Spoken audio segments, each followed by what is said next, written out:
This is Habit by Chase Bliss. Habit.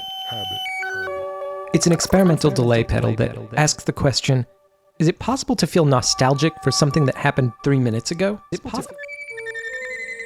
So here's the deal.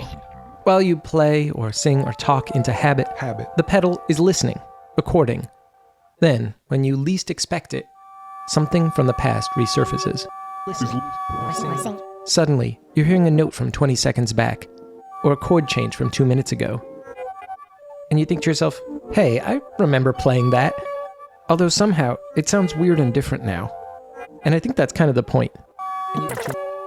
In Habit's most basic out-of-the-box configuration, the scan knob controls how frequently these interruptions happen. When it's all the way down, there are no interruptions. When it's all the way up, it's as though someone is constantly changing the channel on your music. Only, they're changing it to another channel that's also playing your music, just at a different moment. By the way, that's just how the scan knob works in the default automatic mode. As you can see, there are many dip switches on the top of the pedal, one of which switches the scan knob into manual mode. This allows you to use the scan knob to manually change that channel. As you turn the knob, you plumb the depths of the past, going from very recent memory all the way back to 3 minutes ago.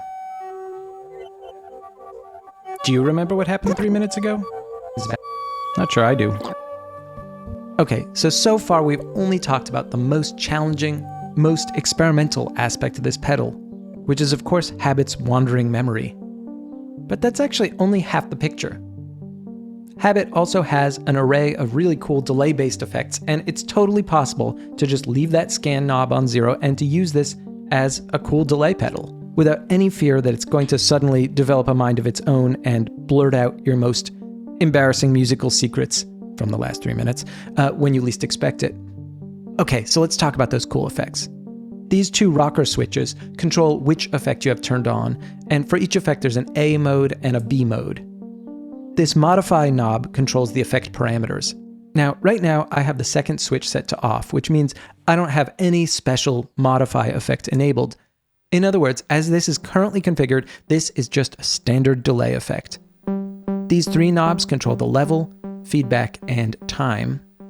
You'll notice that the maximum delay time is 1 minute, which is massive.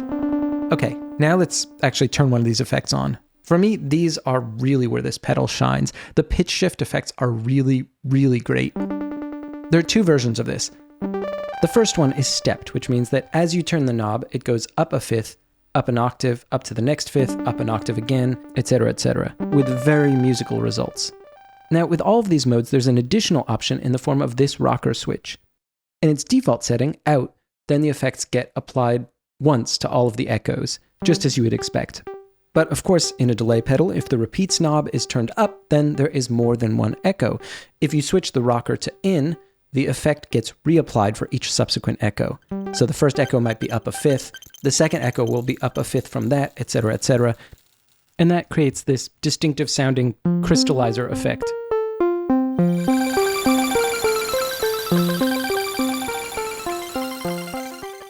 A2 is the stability effect, which basically means it's a tape delay simulator. If you turn it all the way up, you get massive pitch fluctuations. Whereas if you turn it up just a bit, you get a pleasant, sort of subtle warbling effect. A3 is a trimmer. It chops off little bits from each of the delays. If you move the knob to the left, it chops off the front of the delay. And if you move it to the right, it chops off the end. And if you move it all the way in either direction, you get these wild, granular effects.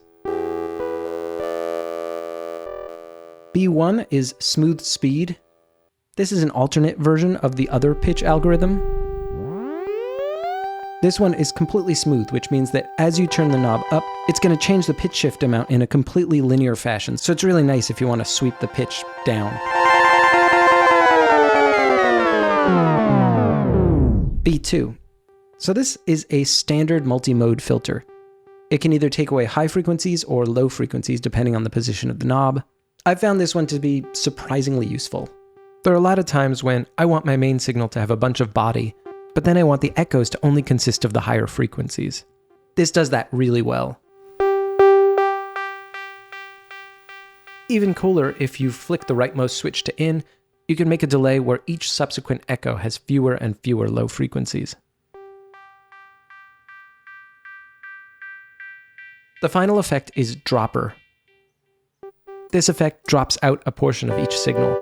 This is useful for making an echo that degrades with each repeat.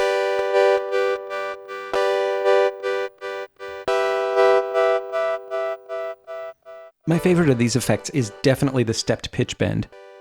So a few weeks ago, I sampled my reverb tank violin and released it as a decent sampler library. As part of that, I made an experimental patch called Tails. As you can hear, I've made a little loop in Ableton Live. Next, I'm going to put it through Habit to see what happens.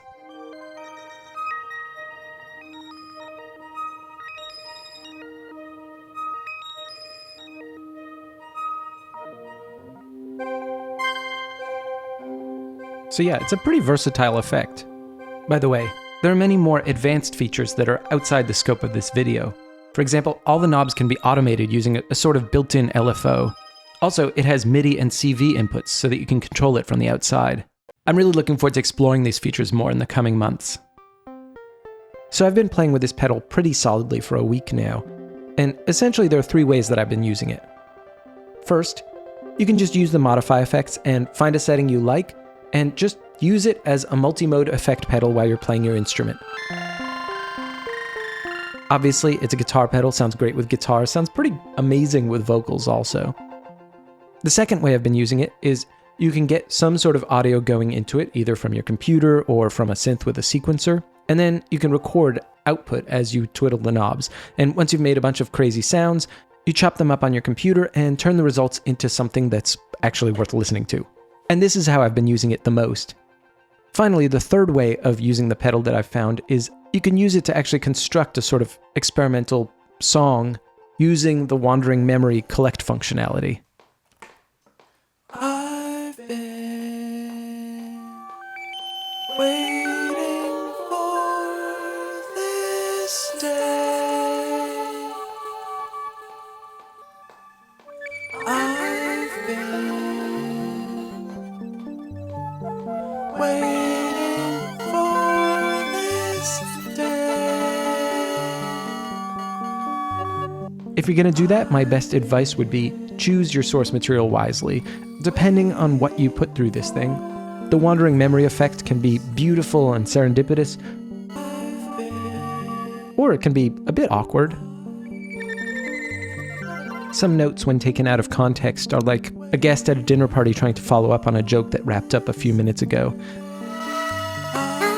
In my experience, the scan memory really shines with mellow source material and stuff that doesn't have a lot of chord changes.